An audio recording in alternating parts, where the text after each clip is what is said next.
नमस्कार, मैं हूं अभिषेक उपाध्याय। आप देख रहे हैं टॉप सीक्रेट। महाराष्ट्र की राजनीति में बाल ठाकरे की वापसी हो गई है। बाल ठाकरे की वापसी का मतलब है कि बाल ठाकरे की पॉलिटिक्स की वापसी होना, और ये चर्चा जबरदस्त है। शिवसेना की स्थापना करने वाले बाल ठाकरे ने एक लंबे समय तक महाराष्ट्र की राजनीति को प्रभावित किया है, और उनके ना रहने के बाद उनके बेटे उद्धव ठाकरे पर जो सबसे बड़ा आरोप लगा वो यही लगा कि वो अपने पिता के रास्ते से अलग हट गए हैं।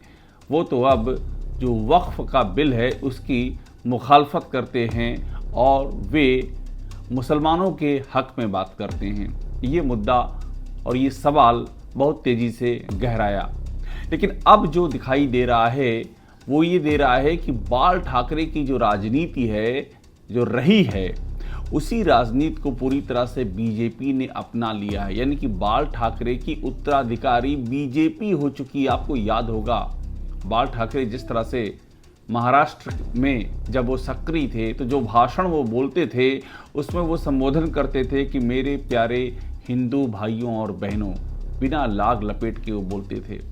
बिना लाग लपेट के वो बोलते थे कि बाबरी का जो ढांचा है उसको ढाने की बात बिना लाग लपेट के वो कहते थे। तो अब ऐसा क्या हो रहा है महाराष्ट्र में कि ये कहा जा रहा है कि बाल ठाकरे की पॉलिटिक्स की वापसी हो गई है, और वो इस बार के चुनाव में जिस तरह से ये नारे लग रहे हैं कि हिंदुओं एक हो जाओ, और ये नारे मौलाना सज्जाद नोमानी जो इस्लामिक स्कॉलर हैं, मुस्लिम धर्मगुरु हैं, मौलाना खलीलुर रहमान सज्जाद नोमानी, उनके एक बयान की प्रतिक्रिया में लग रहे हैं। और एक नहीं बल्कि अनेक संत सामने आकर के ये कह रहे हैं कि हिंदुओं एक हो जाओ और बीजेपी को जिताओ। तो ये बाल ठाकरे की राजनीति की वापसी बीजेपी के पर्सपेक्टिव में हो गई है। मैं पहले आपको बता दूं कि आखिरकार मौलाना सज्जाद नोमानी ने ऐसा क्या कहा था कि ये पूरी की पूरी रिएक्शन आ रहे हैं। मौलाना सज्जाद नोमानी ने कहा था कि जो मुसलमान बीजेपी को वोट करेंगे उनका हुक्का पानी बंद कर दिया जाएगा। अब इसके रिएक्शन में जो हिंदू संत हैं वो वहाँ पर एकजुट हो रहे हैं। अब उनके आप एक एक करके बयान सुनिए। इन बयानों को आप सुनेंगे तो आपको मालूम पड़ेगा कि महाराष्ट्र की राजनीति में क्या भूचाल आया हुआ है। मैं पहला बयान आपको सुनवा रहा हूँ मातृ छाया शक्तिपीठ की संस्थापका साध्वी गीतांबा तीर्थ का। इनका बयान सुनिए। देवी उपासका के नाम से मशहूर हैं और ये खुल के कह रही हैं कि वोट जिहाद होना चाहिए। हिंदुओं में वोट जिहाद की बात खुल के कर रही हैं और ये कह रही हैं तभी हिंदू एक होंगे। इनका बयान सुनिए।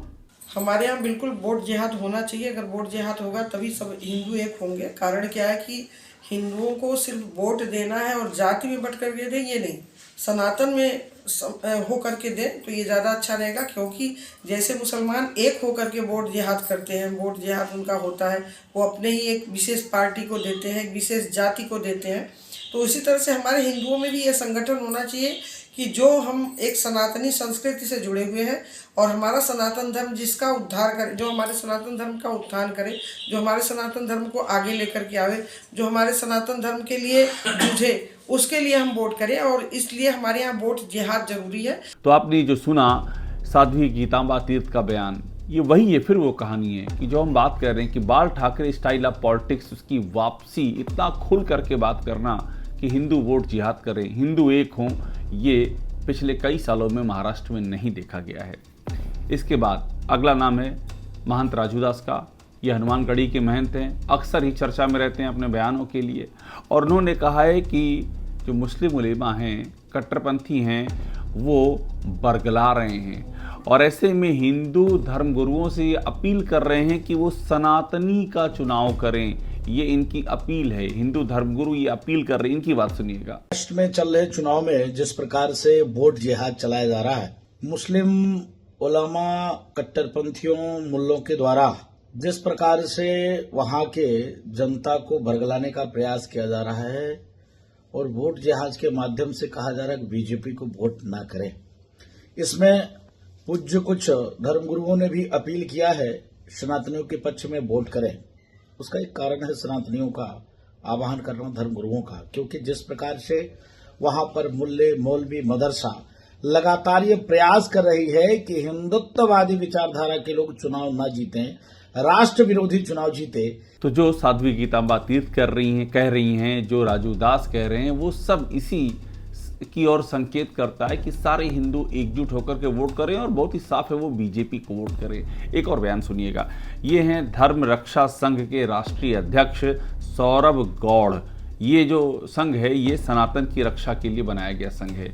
ये क्या बोलते हैं, ये पूरे हिंदू समाज से अपील कर रहे हैं, पूरे हिंदू समाज से, कि वो एकजुट हो जाए और उनको वोट दे, जो कि हिंदू के समर्थक हैं वो उनको वोट दे। ये अपील है सौरभ गौड़ की। तो एक बार फिर से हमको वही दिखाई पड़ रहा है कि किस तरह से हिंदुओं को एक करने के लिए, और आप सोचिए महाराष्ट्र की जो पॉलिटिक्स है वहाँ पर मराठा, दलित, ओबीसी, इस तरह का कार्ड अलग अलग तरह से खेलने की कोशिश राजनीतिक दल कर रहे हैं, और उसके जवाब में हिंदुओं को एकजुट करने की ये पूरी की पूरी कवायद चल रही है। और आजकल जो वोट जिहाद वाली एक जो मुस्लिम धर्मगुरुओं की तरफ से बात चलाई जा रही है, यह बिल्कुल गलत है। कि जिस प्रकार अगर मुस्लिम समाज एकजुट होकर हिंदू विरोध में वोट अपने देता है, तो मैं भी अपने हिंदू समाज से ये अपील करना चाहूंगा कि आप लोग भी एकजुट होकर हमारे हिंदू समर्थक जो दल हैं उनको समर्थन दें, उनको वोट दें, जिससे कि ये जो मुस्लिम ताकतें हैं, हिंदू विरोधी ताकतें हैं, इनको परास्त किया जा सके। आपने सौरभ गौड़ को सुना, वो भी वही बात कर रहे हैं। और अब आपको सुनाते हैं त्रिशूल बाबा पीठाधीश्वर। ये त्रिशूल बाबा हैं, इनकी बात सुनिए। त्रिशूल बाबा की जो बात है वो भी इस मामले में बड़ी महत्वपूर्ण है कि ये भी उसी लाइन पे बात कर रहे हैं। और ये सोचिए ये सारी बातें कब आ रही हैं, जब सिर्फ महाराष्ट्र के चुनाव में वोटिंग में 24 घंटे बाकी रह गए हैं। तो त्रिशूल बाबा क्या कर रहे हैं, वो सारे के सारे हिंदुओं से अपील कर रहे हैं कि सत्य को स्वीकार कर लो और गैर सनातनी सरकार नहीं आनी चाहिए। ये त्रिशूल बाबा की अपील है। और मैं फिर आपसे कह रहा हूँ, ये अपील हो रही एग्जैक्ट 24 घंटे पहले। सुनिएगा इनकी बात। भारत में मुस्लिम धर्म गुरु अगर गैर हिंदुत्ववादी सरकार के लिए वोट करने की अपील करते हैं, तो हम भी अपने हिंदुओं से अपील करते हैं कि जो सरकार हिंदुत्ववादी सरकार हो, सनातन के लिए कार्य करे, हम भी एकजुट होकर उसी के लिए वोट करें। यह हमारी प्राथमिकता होगी। सत्य को स्वीकार करना होगा कि आज भारत की धरती पर गैर सनातनी सरकार को खड़ा करने के लिए हर तरह से षड्यंत्र किया जा रहा है, लेकिन हिंदुओं से अपील है कि सिर्फ हिंदुत्ववादी सरकार के लिए वोट करें। तो महाराष्ट्र में जो इस समय हो रहा है उसको लेकर के यही एक सवाल सबसे ज्यादा गहराता जा रहा है कि क्या बाल ठाकरे की जो स्टाइल ऑफ पॉलिटिक्स थी, उस स्टाइल ऑफ पॉलिटिक्स की एक बार फिर से महाराष्ट्र में वापसी हो रही है। और बड़ा सवाल ये भी है कि क्या ये वापसी महाराष्ट्र के बाद पूरे देश में होगी? क्या पूरे देश में इस तरह से अपील होगी कि हिंदुओं एकजुट हो जाओ? एक बार फिर से एक बयान आपको और सुना देते हैं। ये बयान दिया है महामंडलेश्वर स्वामी हंसराज उदासीन। इनका बयान सुनिए। ये सनातन मंदिर से हैं, उदासीन परंपरा से हैं। इनका बयान आप सुनेंगे। इसमें ये सीधा जिक्र करते हैं सज्जाद नोमानी के बयान का, और ये कहते हैं कि बीजेपी को हिंदू वोट दें। मतलब खुली अपील है, बीजेपी हिंदू को वोट दे। इनका बयान भी सुनिए। महाराष्ट्र विधानसभा चुनाव इस टाइम चल रहे हैं। जिस प्रकार से इस्लामिक स्कॉलर सज्जाद नोमानी जी ने जिस तरह वोट जिहाद का ये एक समाचार मिल रहा है, जिसने भी भारतीय जनता पार्टी को वोट दिया उसका हुक्का पानी बंद करने का उन्होंने ऐलान किया है। ये चुनाव यदि इस प्रकार से वो कर रहे हैं तो मैं समस्त सनातनी व हिंदू समाज को कहूँगा, अपने देश, अपने राष्ट्र, अपने सनातन की सुरक्षा के लिए हिंदुओं को सबको एक होकर भारतीय जनता पार्टी के पक्ष में वोट करना चाहिए। अभी नहीं तो कभी नहीं हिंदू समाज एक हो जाए, वरना ये जिस तरह से इस्लामिक जिहाद यदि आज इन्होंने अपने वोट के अधिकारों पर भी छेड़ रखा है, जबकि वोट हमारा स्वतंत्र और निष्पक्ष होना चाहिए, उसमें भी इस समाज ने वोट जिहाद चालू किया है। तो मैं समस्त सनातनी समाज से अपील करूंगा कि वो भारतीय जनता पार्टी के पक्ष में वोट कर भारत व सनातन समाज एकजुट होकर एक रहेंगे, नेक रहेंगे, सब बसते और फलते फूलते रहेंगे।